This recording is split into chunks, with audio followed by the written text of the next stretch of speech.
kita, kakak-kakak kalian ini mengganggu waktu olahraga kalian di hari ini. Cuma satu hari ini toh, selanjutnya enggak. Karena kita dapat tugas yaitu membuat sebuah video tentang wawasan kebinekaan global.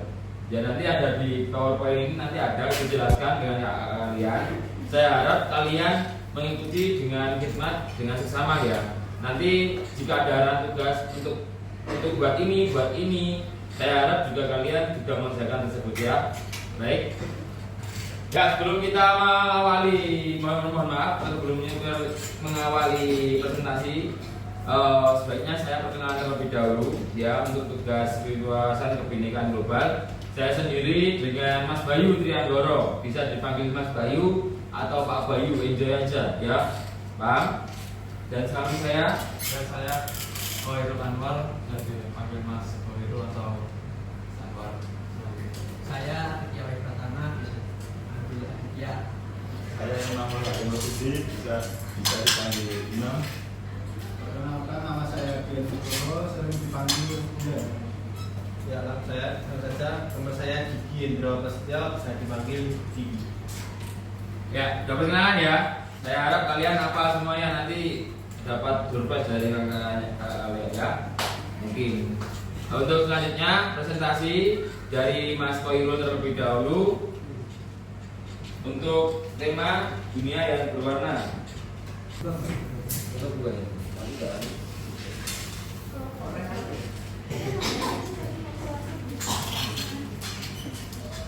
Ya. Pada pertemuan kali ini kita akan membahas pada topik 1, yaitu kebinekaan global dengan tema dunia yang berwarna.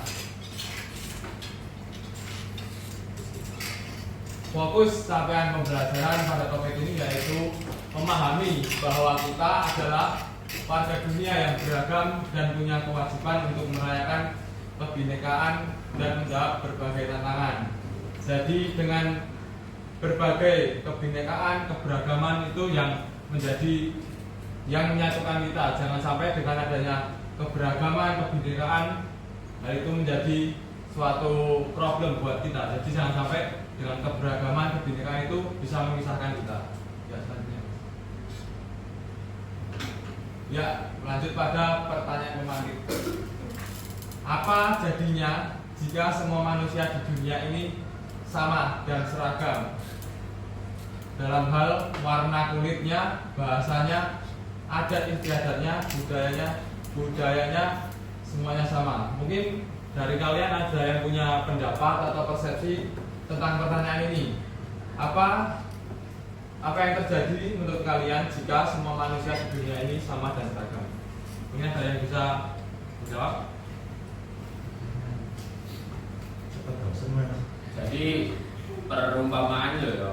Ini kalian itu satu dunia, itu mukanya sama Semua. Nah itu bagaimana jadinya nanti? Senang Pak. Apakah nanti kalian mempunyai pendapat tentang kok ini bodoh, atau emang kalian dalam arti apa ya namanya, kok gak ada bedanya gitu. Ada yang punya pendapat tentang materi ini? Ya, mungkin jika di dunia ini semua manusia sama, mungkin kita akan merasa bosan.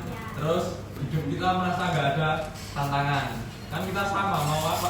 Buat apa kita berlomba-lomba kalau semuanya sama? Ya, ini lanjutnya. Selanjutnya, pada aktivitas.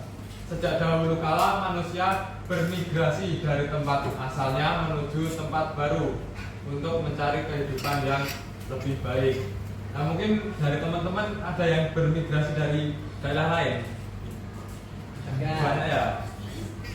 Hal itu dikarenakan untuk mencari kehidupan yang lebih baik. Mungkin di daerah asal adik-adik ada lapangan pekerjaan yang belum memenuhi atau belum bisa maksimal, bisa apabila digunakan untuk mencari kehidupan yang lebih baik, sehingga dilakukan migrasi tersebut.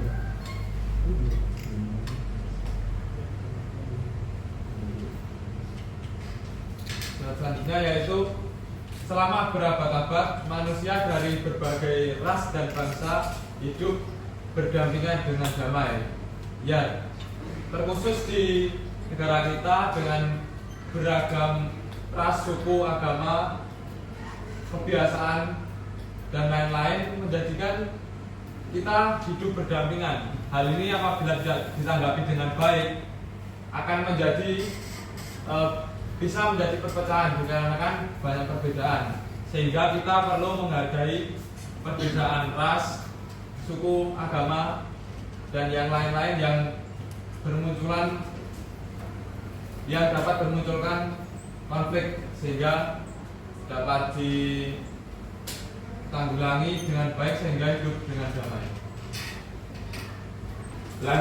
Aktivitas, namun masih ada pemimpin negara dan kelompok yang anti pendatang. Ya, mereka menginginkan negaranya dihuni oleh ras atau suku bangsa asli saja. Jadi ada kan beberapa, terutama suku Dayak, suku Baduy, itu kan dia nggak menerima orang dari luar kan. Kalau kalian tahu, ya mungkin Baduy yang terdalam. Ada kan Baduy ada dua, dalam dan luar. Mungkin yang dalam itu memang benar-benar tidak boleh dimasuki oleh kelompok yang lain. Teknologi aja nggak boleh ada di sana, modernisasi aja nggak boleh ada di sana gitu loh. Jadi katakanlah di sini masih ada pemimpin yang negara atau kelompok yang anti pendatang, baik itu menginginkan negaranya dihuni oleh ras atau suku bangsa asli saja.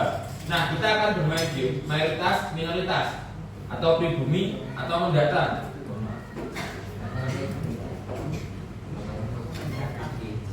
Langkah-langkahnya, buatlah kelompok dengan jumlah anggota ganjil seperti 7, 5 ya. Ini muridnya berapa semuanya? 20 nggak masuk? 21 nggak masuk berapa? Berarti 20. Oh ya, kan saya tanya muridnya berapa? Ya, 21 berarti buat saja 7 kelompok ya. Nanti ada 3 kelompok berarti ya. 7 orang, ada 3 kelompok. Nah, namanya juga manusia. Jelas? Ya. Nanti saya sudah ini berbentuknya bisa.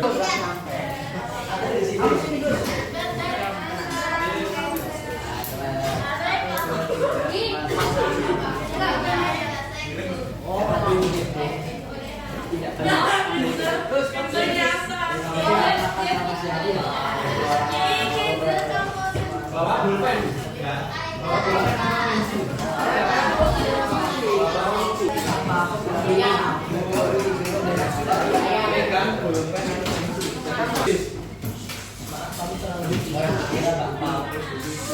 Ya, sudah ya, dibentuk kelompok semuanya ganjil ya, 7 sampai 5 ya. Paham? Nah, nanti ada 2 pertanyaan dari saya. Misal, kalian yang dari sini, kelompok ini semuanya ya, semuanya. Yang suka mandi bola itu berdiri. Yang suka mandi pakai air itu berdiri. Dan itu ada 2 pertanyaan nanti ya. Jadi di antara itu mana yang kamu pilih? Misal kalian pilih tim bubur diaduk atau bubur yang nggak diaduk, kan dasarnya gitu.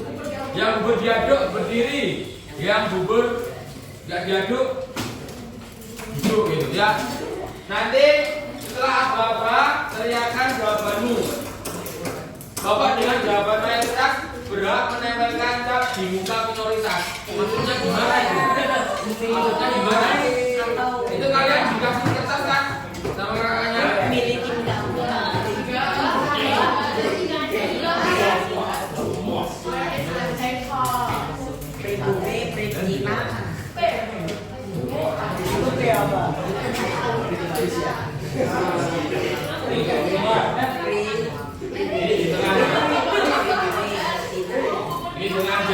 Ini sengaja. Nah, nanti dong. Nanti. Berarti kan, itu kan udah dapat kertasnya kalian. Nanti misal dari kelompok ini yang minoritas, yang laki-laki namanya siapa? Asam juga nanti asam dikasih tempelan gitu. Ya. Nanti kalau misal kan 7 orang ya, 7 orang kan kalian 7 orang. Yang 3 orang ditempelkan satu. Nggak usah semuanya menempelkan. Yang penting ada satu itu aja. Ya. Itu kan terbatas kertasnya, ya toh. Ya dibuat mainan. Ya. Yuk selanjutnya. Ya, persiapan. Pertanyaan pertama. Yang nanti jawabannya A, boleh berdiri atau teriak. Ya. Berdiri ya. Berdiri sambil gini ya. Pertanyaan pertama, tim tidur yang mana? A. Lampu nyala, B. Lampu mati. Yang nyala berdiri. Yang nyala tadi apa? Berdiri. Yang lampu nyala berdiri. Berdiri sambil. A. Cuma berdiri. Nah, yang lain. Lebih baik jujur. Nah, jujur ya. Sama. Ini enggak ada sangkut pautnya nanti kalian dukung enggak? Ini cuma buat refleksi. Evan doang. Nah, dari kelompok itu si Evan dikasih dua aja, jangan banyak-banyak. Satu aja atau dua? Satu aja. Temankan dulu nih. Nah, satu aja. Ya, selanjutnya, yuk fokus. Satu aja.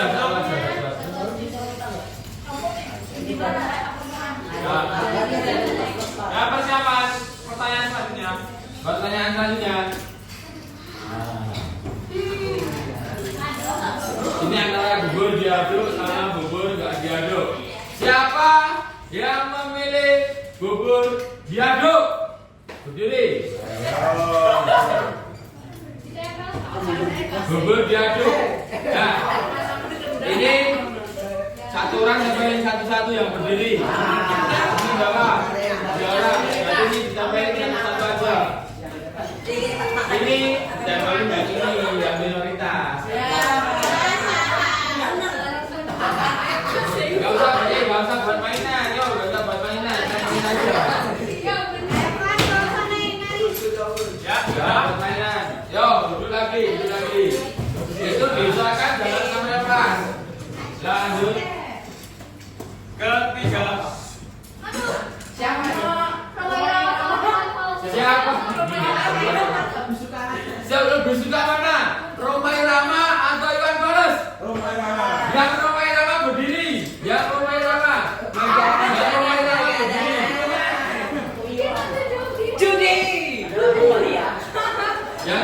berdiri. Romai Rama berarti. Ini kamu kelompoknya nggak boleh satu-satu.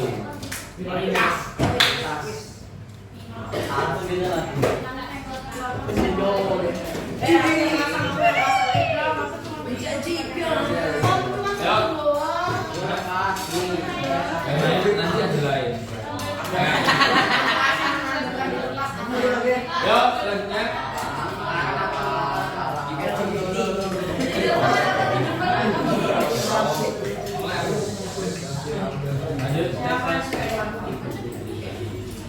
Dari permainan tadi, ayo refleksi dan diskusi menjawab beberapa poin di bawah ini. Apakah ada yang merasa khawatir untuk punya pilihan berbeda? Tidak kan? Tidak. Jadi semua Ada. Ini. gimana? Dia tadi nggak begini. Ayo, ya. Jangan khawatir dengan pilihan kalian yang berbeda dengan teman kalian. Kayak tadi yang pertama, si Asam, siapa? Evan. Dia waktu pertanyaan pertama tentang lampu menyala atau lampu mati, dia sendiri. Gak apa-apa, tepuk tangan dulu.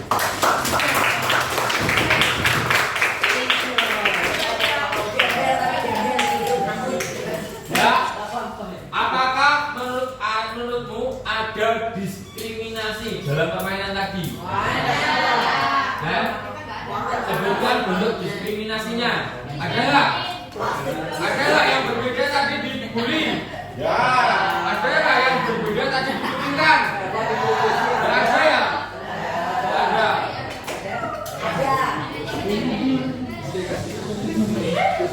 Ya, pertanyaan ketiga. Berarti kan, bagaimana peraturan permainan tadi diubah agar setiap orang merasa merdeka dengan pilihannya tanpa rasa takut? Tutup mata. Tutup mata. Ya, kita nggak tahu. Oh ya, benar. Tutup mata dengan yang nempelkan itu panitia atau kita gitu ya? Paham? Iya toh? Ya, mungkin ada masukan gitu. Yang lain? Jadi, bagaimana permainan itu kalau misal si Hasan sama Irfan, dia itu orangnya takut kalau berbeda. Nah, bagaimana supaya permainan itu tidak menakutkan Irfan sama si Hasan agar berani? Ya, jangan takut dengan berbeda pilihan. Ya, bergantian. Selanjutnya, Ada amalan dirinya sedang tidak baik-baik saja. Jadi ada gerakan Hindu ekstrem anti-Islam meningkat di India. Diskriminasi serupa juga terjadi di belahan bumi lainnya dengan korban dan pelaku yang beragam. Jadi contohnya itu ada di India itu ada diskriminasi agama ya. Yang di India itu ada gerakan anti-Islam. Jadi yang mayoritas itu mengucilkan yang minoritas. Jadi di situ banyak yang beragama Hindu mengucilkan yang agama Islam. Selanjutnya ada di grafik insiden ekstremisme. Jadi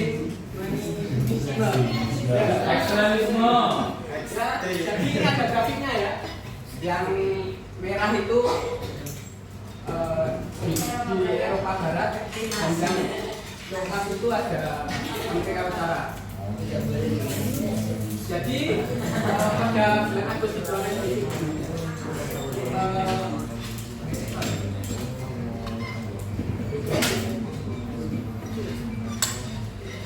ekstremis Buddha yang mendukung tentara Myanmar, tentara Muslim pergamanya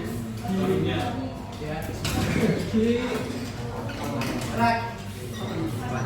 Rakhine yang menyebabkan 6.000 orang pergamanya tewas dan 8.000 orang cedera. Ya, kurang lebih 1.000 orang mengungsi untuk menyelamatkan dari Bangladesh. Nah, contohnya ke Indonesia ya, di kasus kemarin. Selanjutnya para peneliti melakukan jejak pendapat akhir 2008 lewat telepon kepada masing-masing 1.000 warga di 8 negara Eropa seperti Inggris, Prancis, Jerman, Belanda, India, Portugal, Polandia, dan Hungaria. Hasil jejak pendapat menunjukkan di negara ini juga ada pandangan yang tersebar luas bahwa Islam adalah agama yang tidak mengenal toleransi. Dari warga Yahudi memanfaatkan posisinya sebagai korban Nazi pada perang dunia kedua. Nah, jadi seperti contohnya konflik di Israel dan Palestina itu. Terus selanjutnya Maret 2021 dua warga Indonesia dimaki, ditampar, dan dipukul di satu stasiun kereta Filipina. Menurut NBC News, sejak pandemi lebih dari 3.800 kasus kekerasan verbal dan fisik. Selanjutnya yaitu tentang perempuan di seluruh dunia ini rentan jadi korban kekerasan. Jadi di seluruh dunia ini yang paling rentan untuk mengalami kekerasan itu yaitu dari pihak yang perempuan. Terlihat dari laporan dari WHO menyatakan 1 dari 3 perempuan di seluruh dunia menjadi korban kekerasan seksual atau fisik selama hidup mereka. Pemerintah seluruh dunia diminta untuk mencegah kekerasan dan meningkatkan pelayanan bagi korban terlebih lagi dengan adanya pandemi virus corona. Laporan WHO yang terdiri dari Yang pertama yaitu 852 juta perempuan pernah mengalami kekerasan fisik atau seksual. Yang kedua, Saatnya istirahat pertama. It's time to have the first break. Saatnya istirahat pertama. It's time to have the first break. yang kedua adalah 31% perempuan berusia 15 sampai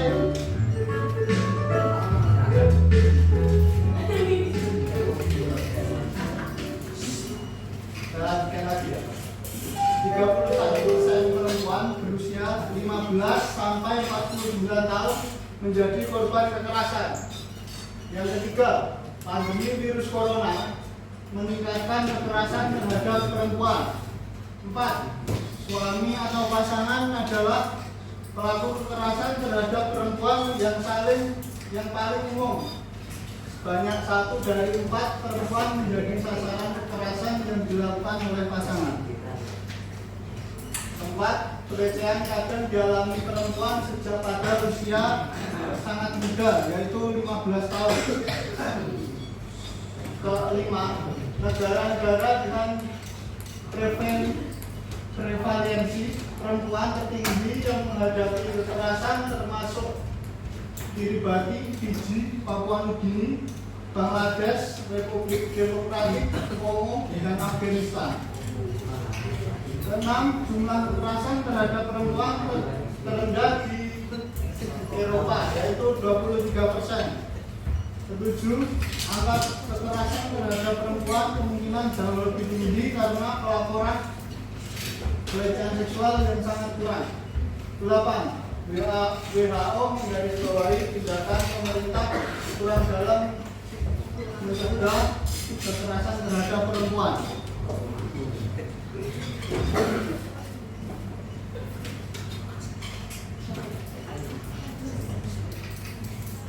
Selanjutnya, padahal kita satu dan terhubung dengan alat tes DNA, kita akan sadar bahwa ternyata di dalam kita ada unsur beragam bangsa. Jadi di dunia ini, menurut Anda secara genetik mana unsur lebih kuat dalam diri Najwa Shihab, antara Arab atau Cina? Arab. Cina. Bapak Cina kan? Cina sedikit. Yang benar Cina. Tuh, gila. Cenderung memiliki pikiran lain pandangan dan terbatas. Semakin luas pengalaman dan pergaulan, semakin ada juga. Seperti cerita hijau dan hijau berikut ini.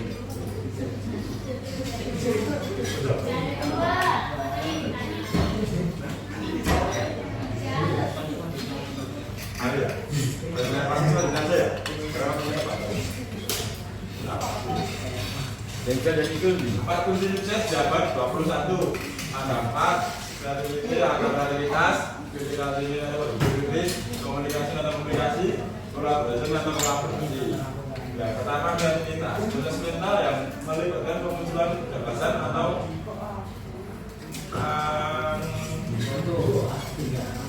anggapan baru atau hubungan baru antara gagasan dan anggapan yang sudah ada. Yang kedua komunikasi. Berkomunikasi merupakan kegiatan mentransfer informasi baik secara lisan maupun tulisan. Komunikasi merupakan hal penting dalam peradaban manusia. Kita berpikir kritis. Cara berpikir manusia untuk merespon seseorang dengan menganalisis fakta untuk membentuk penilaian. Disebut jadi gini. Disebut biasa untuk menganalisis, mengevaluasi, dan menyelesaikan masalah secara mendalam. Hal ini mendorong siswa untuk tidak hanya menerima informasi secara pasif, tetapi juga mempertanyakan, mencari solusi alternatif, dan membuat keputusan yang berdasar pada bukti dan fakta. Untuk yang keempat, kolaborasi. Melalui penampilan kolaborasi, diharapkan setiap individu nantinya dapat bekerjasama dalam memecahkan berbagai permasalahan. Jadi dunia kerja dan kehidupan sosial menuntut kemampuan bekerja dalam tim. pembelajaran berbasis proyek, kerja kelompok, dan tugas kolaboratif di sekolah membantu siswa belajar untuk bekerja sama, berbagi tanggung jawab, dan menghargai kontribusi setiap anggota tim.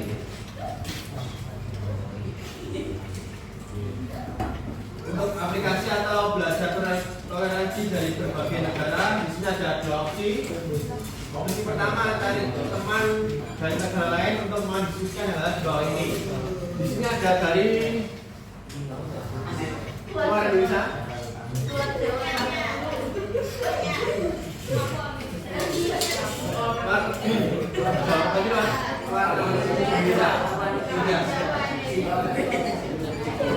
kalau luar Jawa ada siapa? Siapa di mana? Di mana? Jual Jawa siapa?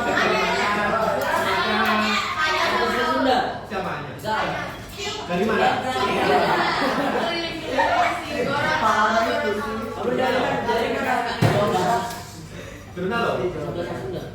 Gimana kamu ketika pertama kali ke Jawa? Aku udah pernah ke Jawa. Udah mana yang pertama kali Jawa? Aku beda-beda. Dari Bali. Pertama kali ke Jawa gimana?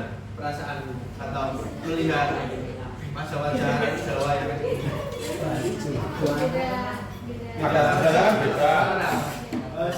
Bahasa. Untuk opsi kedua, kita identifikasi barang atau aksesoris apa saja yang di badan kita. Yang kita gunakan untuk bekerja, beraktivitas seperti ponsel, kendaraan, laptop, baju, jam tangan, apakah semua menunjuk dalam negeri ataupun kepentingan global dalam aksesoris yang bapak digunakan. Kebanyakan dari mana? Untuk HP? Cina. HP dari mana? Cina. Untuk kendaraan? Jepang. Untuk kendaraan? Kebanyakan? Untuk laptop? Cina. Laptop? Untuk baju? Kan baju kan beragam loh, kan ada yang branded dari anak luar negeri kan ada. Kebanyakan yang sehari-hari kalian pakai itu dari mana? Baju yang sehari-hari kalian pakai? Dari lokal. Jepang. Brand lokal brand atau Ada yang ini Chloe. untuk ini nanti jam tangan ada yang dari luar negeri ada. Ini apa? Coba ya. Dari mana?